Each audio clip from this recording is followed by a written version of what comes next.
নেপালের পাহাড়ি নদী মানেই চোখের সামনে ভেসে ওঠে স্বচ্ছ পানি, খাড়া পাহাড় আর অপূর্ব প্রাকৃতিক সৌন্দর্য। কিন্তু এই সৌন্দর্যের আড়ালেই লুকিয়ে আছে শত বছরের আতঙ্ক। এমনই এক নদী কোশি, যার ইতিহাসে বারবার গতিপথ বদলে যাওয়া, ভয়াবহ বন্যা আর মানুষের অসহায়ত্বের গল্প।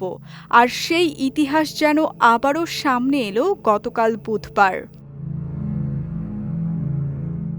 ২৬ আগস্ট সকালে নেপালের উত্তরাঞ্চল রাসুয়া জেলার ভোটেকোশি ও ত্রিশুলি নদী ব্যবস্থায় নেমে আসে আকস্মিক ভয়াবহ ফ্ল্যাশ ফ্লাড। নেপাল তিব্বত সীমান্তের ওপারের দিকে বরফ, পাথর ও মাটির বিশাল ধস নদীর প্রবাহে সাময়িক বাঁধ তৈরি করে। সেই বাঁধ ভেঙে যাওয়ার পর বিপুল পরিমাণ পানি, কাদা, পাথর ও ধ্বংসাবশেষ একসঙ্গে নিচের দিকে নেমে আসে।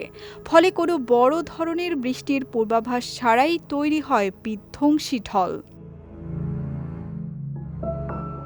রাসুয়ার তিমুরে সেফ্রোবেসি ও সীমান্তবর্তী এলাকায় ব্যাপক ক্ষয়ক্ষতির পাশাপাশি ভোটেকোশি ও ত্রিশুলি নদী ব্যবস্থার নিচের দিকেও এর প্রভাব পড়ে।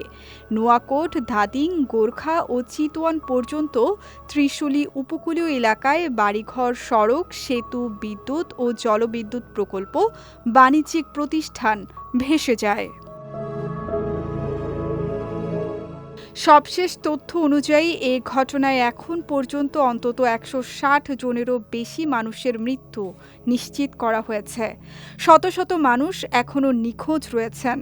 নিখোঁজদের মধ্যে বিদেশি পর্যটক, তীর্থযাত্রী ও স্থানীয় বাসিন্দা রয়েছেন। উদ্ধার অভিযান এখনও চলছে, সংখ্যা আরও বাড়তে পারে। কিন্তু বুধবারের ঘটনা কোনো বিচ্ছিন্ন ঘটনা নয়। হিমালয়ের এই নদীগুলোর ইতিহাসে এমন আকস্মিক বিপর্যয়ের নজির রয়েছে বহুবার। ২০১৬ সালেও তিব্বত থেকে সৃষ্ট একটি হিমবাহ উদ্গত বন্যা ভোটেকোশি নদীতে বড় ধরনের ঢল তৈরি করেছিল।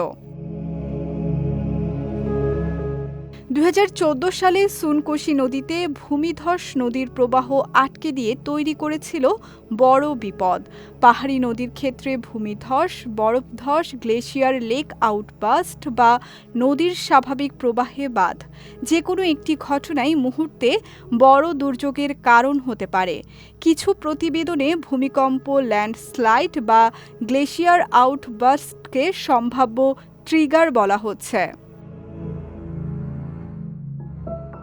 আর যদি কোশি নদীর বৃহত্তর ইতিহাসের দিকে তাকানো যায়, তাহলে ছবিটা আরও ভয়ঙ্কর। কোশি নদীকে দীর্ঘদিন ধরে বলা হয় বিহারের দুঃখ, কারণ এই নদী অতীতে একাধিকবার তার গতিপথ পরিবর্তন করেছে।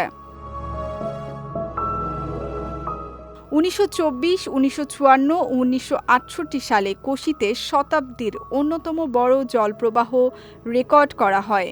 এইসব বন্যায় নদীর তীব্র স্রোত ও বিস্তীর্ণ প্লাবনভূমি মানুষের জীবন ও কৃষিকে বিপর্যস্ত করেছে। এরপর আসে ২০০৮ সাল। ১৮ আগস্ট ২০০৮ নেপালের কুশাহা এলাকায় কোশি নদীর পূর্ব তীরের বাঁধ ভেঙে যায়। নদী প্রায় এক শতাব্দী আগে পরিত্যক্ত একটি পুরনো গতিপথে ফিরে যায়। এর ফলে নেপাল ও ভারতের বিহারের বিস্তীর্ণ এলাকা প্লাবিত হয়, লাখ লাখ মানুষ ক্ষতিগ্রস্ত হন, ভেসে যায় ঘরবাড়ি, ফসল ও যোগাযোগ ব্যবস্থা। কোশির ইতিহাস তাই শুধু একটি নদীর ইতিহাস নয়, এটি হিমালয়ের ভূপ্রকৃতি, জলবায়ু পরিবর্তন এবং মানুষের বসতির সঙ্গে প্রকৃতির সংঘাতের গল্প। শত বছর ধরে যে নদী বারবার তার শক্তির জানান দিয়েছে, বুধবারের ঘটনা যেন সেই পুরনো সতর্ক বার্তাকেই নতুন করে সামনে নিয়ে এলো। সঙ্গীতা শাহ, বিজয় টিভি, নিউজ ডেস্ক।